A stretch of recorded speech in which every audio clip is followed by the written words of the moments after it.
Assalamualaikum warahmatullahi wabarakatuh. Halo semua, saya Wardah Afifatuz Zahiroh, NRP 0116040022.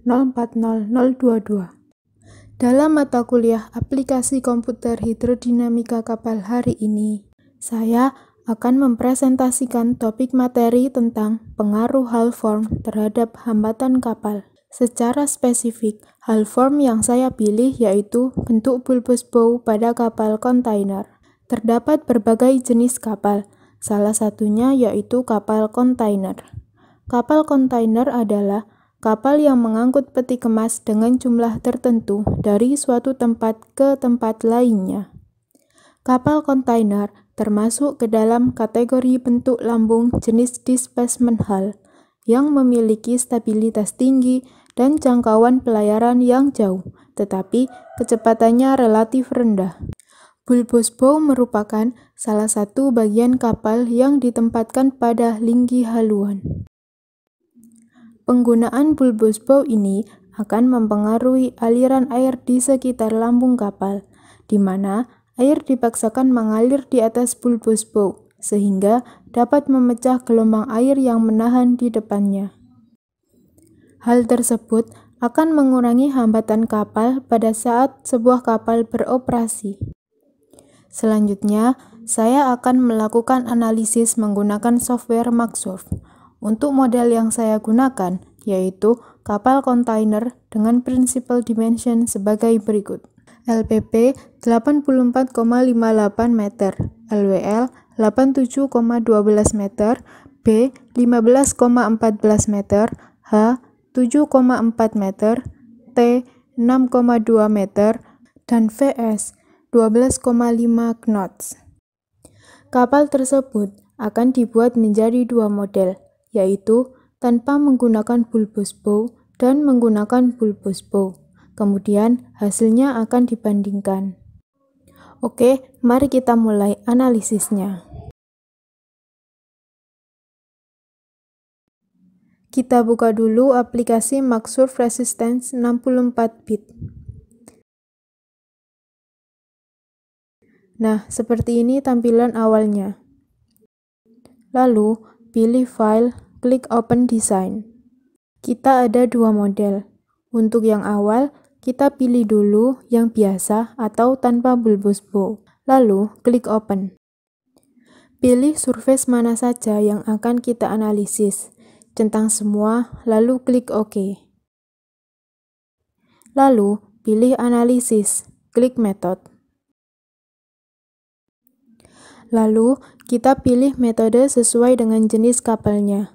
Karena kapal saya jenis kapal displacement, maka centang semua metodenya, kecuali yang barge. Karena kapal yang saya analisis bukan jenis barge. Lalu, klik OK. Selanjutnya, pilih Analisis, klik Speed. Lalu, isi range minimum 0 dan maksimum 12,5 knots. Klik OK. Lalu, pilih Analisis, klik Efisiensi.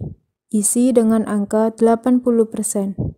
Karena persentase keluarnya daya mesin menjadi penggerak akan berkurang 20%. Sehingga yang digunakan hanya 80%. Klik OK. Kemudian, pilih Analisis. Klik Calculate Free Surface. Di sini, kita inputkan nilai speednya 12,5 knots. Klik OK. Lalu, kita tunggu beberapa saat sampai prosesnya selesai.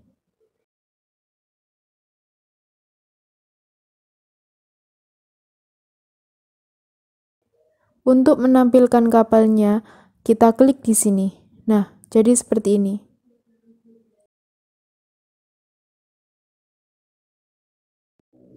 Kemudian, untuk melihat hasilnya, klik Window, pilih Data, sehingga muncul data kapal yang kita analisis. Mulai dari LWL, beam, draft, dan lain-lain. Lalu, untuk melihat hasil lainnya, bisa klik Window, pilih Graph, Ini merupakan grafik dari beberapa metode yang digunakan di awal tadi. Untuk hasil yang lain, klik Window, pilih Result. Ini angka dari grafik yang tadi. Untuk nilai kecepatan dari 0 sampai maksimum 12,5 knots. Dan juga nilai fruit number. Lalu, ada nilai dari beberapa metode. Dari metode tersebut, kita pilih yang dari kecepatan 0 sampai 12,5 ada hasilnya, yaitu metode Holtrop. Sehingga yang dibuat grafik hanya di metode Holtrop, kemudian dibandingkan dengan metode kapal menggunakan bulbous bow. Langkah-langkah ini juga dilakukan kembali untuk analisis pada model kapal yang menggunakan bulbous bow. Ini adalah model kapal tanpa bulbous bow, dan ini adalah model kapal yang menggunakan bulbous bow. Untuk hasil analisisnya sebagai berikut. Ini data kapal tanpa menggunakan bulbous bow, dan ini data kapal yang menggunakan bulbous bow. Selanjutnya, ini grafik hambatan dengan metode Holtrop. Dari grafik tersebut dapat dilihat perbandingan antara kecepatan terhadap hambatan kapal. Garis dengan warna biru merupakan model dengan bulbous bow, dan garis warna oranye merupakan model tanpa bulbous bow. Dapat dilihat perbedaannya.